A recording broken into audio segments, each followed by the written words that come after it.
An orange cat walked alone at midday. It found an old pocket watch on the ground. And when opened, time suddenly froze.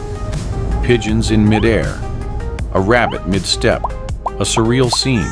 A temptation crossed its mind about the Otter's Fisher shop.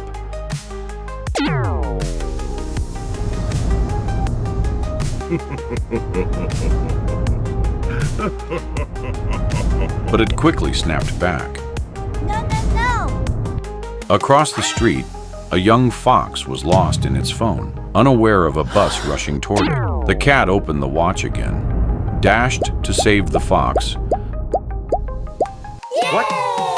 then walked away laughing, already knowing what it would do with the watch. To support this channel, don't forget to subscribe, like, share, and leave a comment. Thank you.